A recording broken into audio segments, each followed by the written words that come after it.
Hi, my name is Sylvie. I help women feel great and lose weight through fasting and whole food nutrition. And today I'm going to share my top 7 tips to help you lose weight through intermittent fasting. Many women achieve their weight loss goals quite easily through intermittent fasting.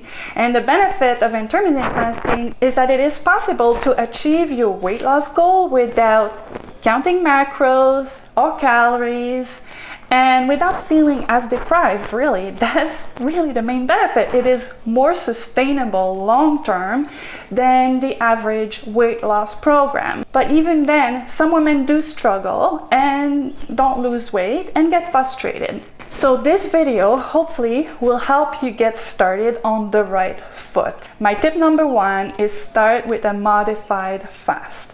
So if you are new to intermittent fasting, a modified fast is a great way to kickstart the healing process. Many women find they don't lose weight at first because their body has more healing to do, and that's what happens first.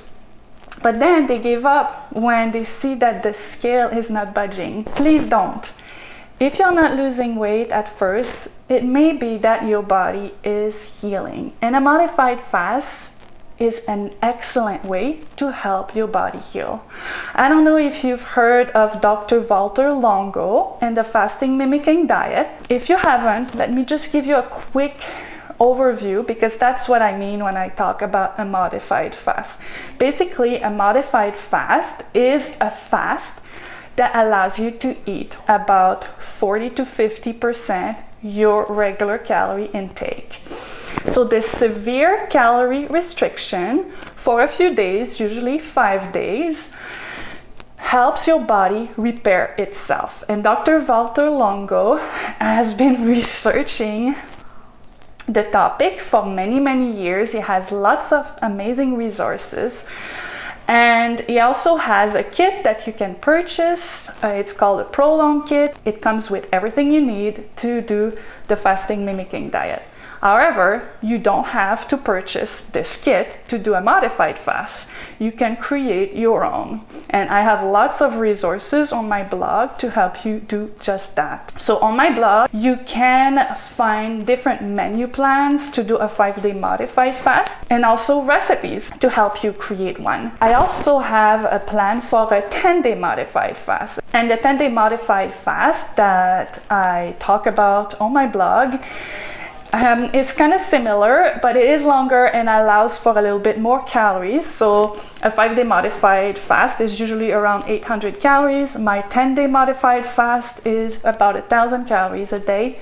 The advantage of the 10-day modified fast is that if you do not have any experience with fasting and tend to get hangry when you go hungry, this may be a better option. All the people that have led through a 10-day modified fast have been saying that they don't feel hungry. It's up to you to decide what you want to try when you get started. My tip number 2 is to experiment with cycling. Technically, intermittent fasting itself is kind of like cycling because you are cycling through periods of fasting and periods of eating. However, there is more to cycling than just that, and that's what I'm talking about here. For example, you can cycle your micronutrient ratio. Some people find that they are successful at reaching their weight loss goal when they cycle through periods of going keto and periods of eating a moderate amount of carbs. That is actually a good approach for women. I have a video to help women ensure that fasting and their macronutrient ratio helps support their hormonal function. So you can look into that if that's something you want to learn more about. But you need to realize that athletes and bodybuilders have been cycling carbs for quite a while. It's a very well-known technique to get the weight loss results that they want.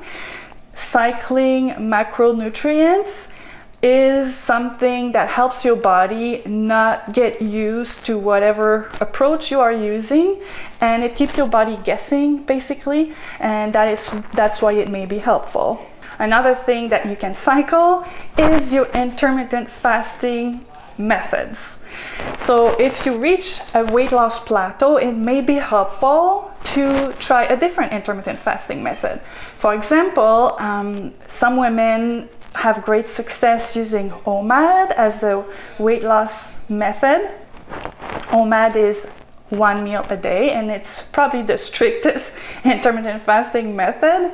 But then some don't see the success, and what helps them is to use another intermittent fasting method like alternate day fasting, for example. Alternate day fasting basically means fasting for 36 hours twice a week. So that is really a good way to cycle, because you are fasting for a longer period of time, but then you eat the way you would always eat the other days. And again, there may be the advantage of keeping your body guessing, and so some women experience a greater success that way. Also, I've learned that your body gets into serious fat burning mode when you get further along in your fasting journey. So a longer fast like this puts you into further fat burning mode. Being in fat burning mode means that you are in ketosis. Some people will take longer than others to get in ketosis, and also with practice it takes you less time, and so that's something that will change over time. And again, that's why I always recommend that you experiment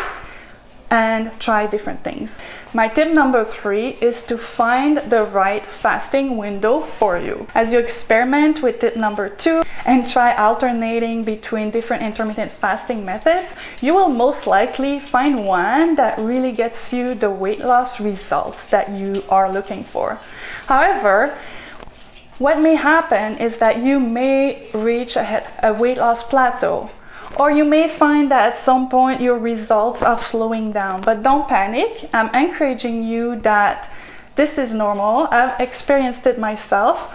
If you enjoy the method that you pick, keep it up, even if your results are slowing down. Our bodies are really complex and beautiful, and you don't really know what's going on underneath when the scale isn't budging. You may just need to be patient, keep doing what you're doing, see if the weight starts coming off again. But if not, then it's okay.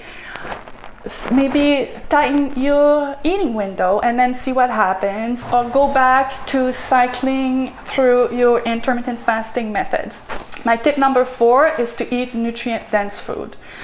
So some people achieve great weight loss success with intermittent fasting, even if they're eating whatever they want, whenever they want, during their eating window. But that's not the case for everyone, and that is definitely not the optimal way to do intermittent fasting. Feeding your body nutrient-dense food is super important, and I recommend that you focus on vegetables. Vegetables are the best food that you can consume all around. I'm a big fan of Dr. Terry Wahls and the Wahls Protocol. She recommends that her patients eat 9 cups of veggies a day. I don't know if you realize that 9 cups of veggies a day is a lot. And I do the warrior diet. I start my eating window with a large salad. I am pretty full after my salad, and that's not even 9 cups. So it's not like you have to eat 9 cups of veggies, but it's just to show you how important eating veggies is. So I would really focus on that. And then you can also focus on healthy fats like nuts and seeds, avocado, olive oil, and also fatty fish. These are all things you could add to your salad. Also, if you're not keto, I recommend you eat fruits. If you are not vegan, eat clean meats. Also, legumes. Legumes are a bit controversial because they are inflammatory for some people, but they're filled with fiber, vitamins, and minerals. They are affordable, so if you can handle them, go ahead, eat legumes. Another great food that you can consume is whole grains. If you keep in mind that you are eating as much vegetables as possible, you'll notice that these other foods you won't eat as much. The problem with grains is that people eat too much of them. So it's a matter of making sure that they are not the main part of your diet, but they still have a lot of health benefits. And again, if you don't react to grains, I recommend you start consuming maybe sprouted rice. I love gluten-free sourdough breads. That's another option that I enjoy and recommend. Something else that I do to make sure that I get as much vitamins and minerals as possible is I drink a green superfood shake every day. It is raw, dehydrated at 80 degrees Fahrenheit. It has tons of vitamin B, vitamin K, vitamin A, iodine. I'll leave a link in the description if you're curious about it. Okay, so now tip number 5, don't rely solely on the scale to measure your progress. That may seem obvious to some of you, but we seem to talk about your weight and the scale a lot. And sometimes people forget to take measurements, maybe before and after pictures. I've gone through times in my weight loss journey where I was losing lots of weight, but my measurements were not changing. And I've gone through periods where it was the other way around. I've even gone through periods where my measurements were not changing, but on a picture, you could tell that I had slimmed down my face, my arms. So if you just take a waist and hip measurement, you won't see how like maybe your face and your arms are getting slimmer, and you'll think that nothing is happening. So that's a good reason to take before and after pictures on top of everything else. It's always a good idea to have multiple ways to track your progress. My tip number 6 is don't stress over calories, but don't ignore them either. Calories have become a very touchy subject, and I can't believe how much misinformation there is on the topic of calories in the keto and intermittent fasting circles. I keep hearing so many times, don't worry about calories, calories are not important, forget about calories. That's not true. Calories do matter, but it doesn't mean that you need to stress over them. Particularly if you are using intermittent fasting or keto as a lifestyle, your calorie consumption will tend to decrease naturally. And that's why people are under the impression that calories don't matter. But it's not that they don't matter, it's that people are not counting them and still losing weight. But if you are not losing weight, counting calories may be something you might consider for a short time, maybe a week or two, just logging whatever you're eating and checking how many calories you're eating. My tip number 7, the last one, make intermittent fasting a lifestyle. Don't go into this thinking that once you reach your weight loss goal, you can just go back to whatever you were doing before. That's not a good idea. First of all, there's so many other benefits to intermittent fasting aside from weight loss, and you don't want to lose that. It'll change your life. I mean, I've never felt this amazing, and I want that for you. There's no reason to going back to feeling terrible, even if you're at your goal weight. But also, you will most likely gain the weight back if you go back to your old ways. And so you have to make sure you have the right mindset going into this, and that you understand that whatever you do to reach your weight loss goal will have to be something that you keep doing. We're not into crash diets, and we're not into quick fixes.